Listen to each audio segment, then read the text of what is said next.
Hi everyone, welcome back to my channel. So the post office must be getting real tired of me and all the deliveries I've been getting because this is another large manga haul of volumes I had gotten in the past couple weeks. As with every haul that I do, timestamps are below if you want to skip around. But with that said, let's get right into it.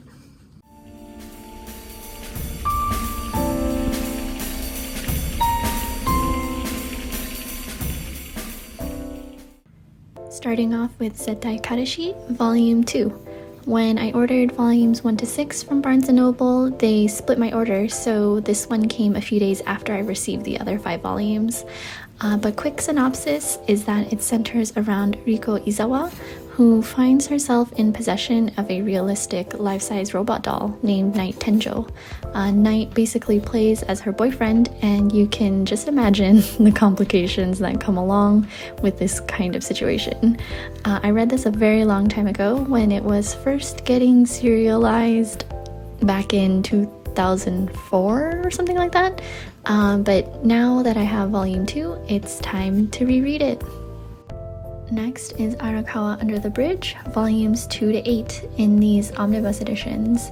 I had gotten volume 1 in my last haul, and honestly, this was an impulse buy because as scattered as the plot is and the possibility that I might not end up clicking with the humor, these covers are really cool. They seem so eccentric and random knowing that they belong to the same series, but it just makes sense in some weird way. I don't know if any of you have gotten a series because of the covers, but this is one of those cases for me. It follows Ko Ichinomiya, whose life is saved by Nino, who claims that she's from Venus, and in return, Ko is tasked with helping her experience love at her request. The friends around Nino are just as strange, and honestly, I have no idea how this series will go, but we'll see once I start reading the first volume. Next series is Handa-kun, volumes 1 to 7 by Satsuki Yoshino, the same mangaka as Barakamon, which I'll be showing the volumes I was able to get for that right after this.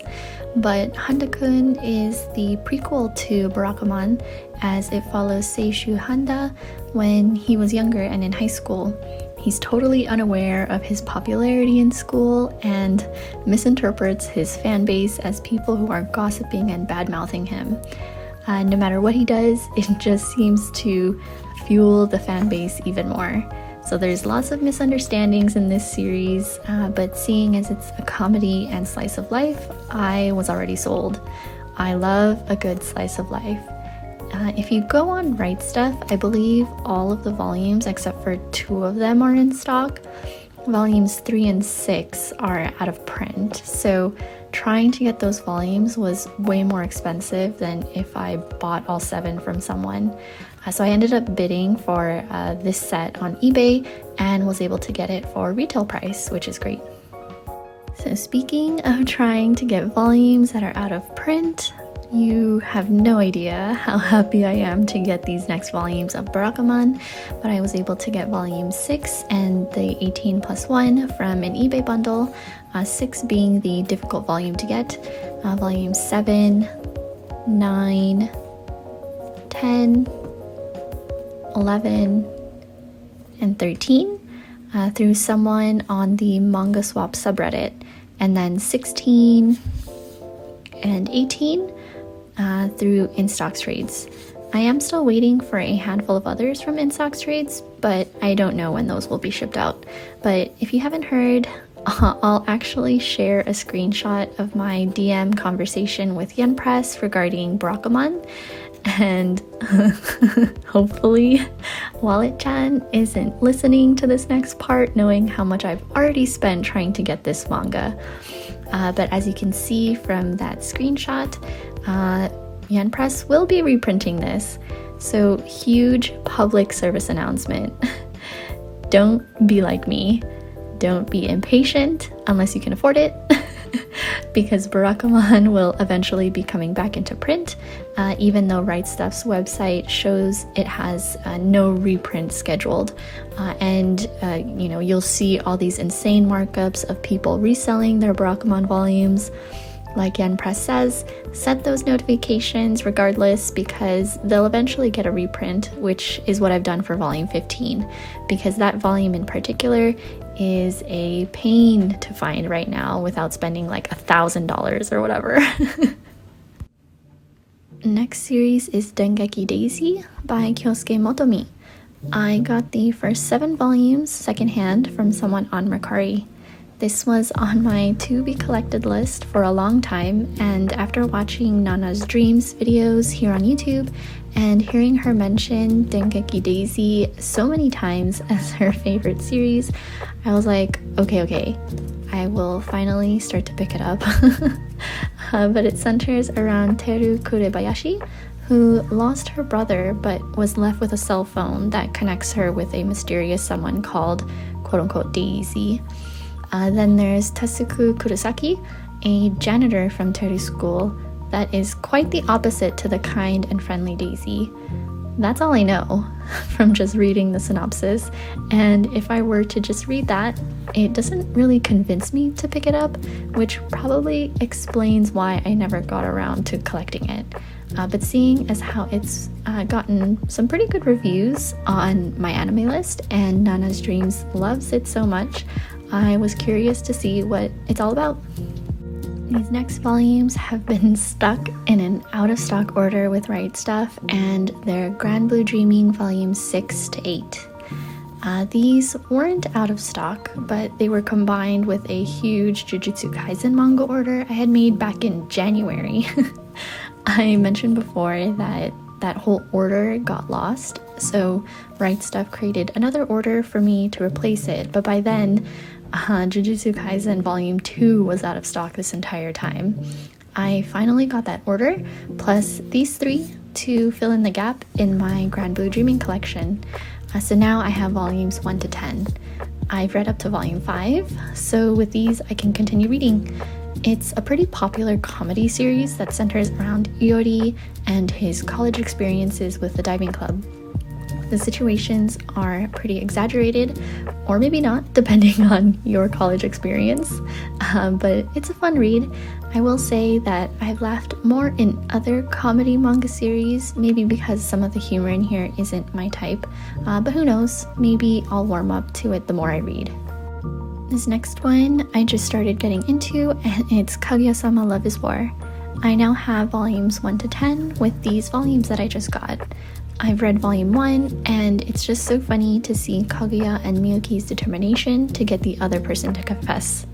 You read a lot of their thought process, and it's hilarious with how witty they think they are, and all the cunning attempts at trying to expose the other person's feelings.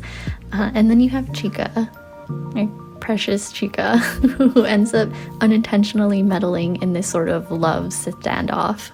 I'm excited to keep reading this one and seeing the development of this twisted love story. Next is Kaichou wa Maid-sama, Volume 1. Finally! I know this series is super out of stock at the moment, but I'm okay with getting these whenever they come back in stock because if anything, I'll just rewatch the anime for the 1,000th time. I don't know if any of you do that too, but besides this one, I have the omnibus volumes 3 and 4. I don't need to explain this series too much because you all should already know, but it centers around Misaki and Usui, Misaki being the class president and Usui the typical popular guy. Misaki is basically a tsundere who is harsh with her words, doesn't take BS, but gradually warms up the more Usui takes a liking to her and looks out for her. He keeps Misaki's secret to himself that she works at a maid cafe, and it's really just your classic shoujo slice of life, seeing how Misaki and Usui get closer and the antics they get into during their high school life. It's a nostalgic series for me, and I'm honestly surprised I never fully read the manga. In my last haul, link to that video in the top right corner if you want to check it out. I said that I knew I would enjoy reading this next series, and I was right. I binge read it in a couple days, and that's Everyone's Getting Married. I have volumes 2 and 3, while the other 7 volumes I got in that haul. But as soon as these came in the mail, I started reading, and I didn't stop until I finished. It's a josei centered around Asuka, who's a hard worker at her banker real estate job, loves what she does, but also really wants to get married and is willing to leave all of that behind to become a housewife. In comes Nana Ryu, who's also very successful at his job as a newscaster, but has no desire to get married. It's a real world problem for couples that I think was handled nicely. I really enjoyed the pace of this manga, and it didn't get tiring at all because the reasonings for getting married and not getting married were so nuanced, and it really developed along with the characters themselves. There is someone in here that really annoyed me at times, but other than that, I highly recommend you check this out if you like a more mature read. Next is Nana Volume 4. Another volume to add to my gradual collection of this series as it gets reprinted. Won't be able to read this for some time since Volume 2 on Barnes & Noble shows it won't be in stock until June. So all I've read is Volume 1, and it's already got my attention, and I'm curious on the stories behind both Nanas and seeing how they navigate their life in Tokyo, and how they actually come to find each other, since I'm not sure how that happens. I mean, with manga, it always seems to be these chance encounters that end up changing people's lives. So this may not be any different. This next series is Those Not So Sweet Boys, Volumes 3, 4, and 5. I did read Volume 1 and still need to read Volume 2 that I got in my last haul, but figured why not just pick up the rest of the series since it's pretty short at 7 total volumes. There was a bit of a mystery surrounding why these group of guys, classmates of Midori, the main female lead, were skipping school and wouldn't come back.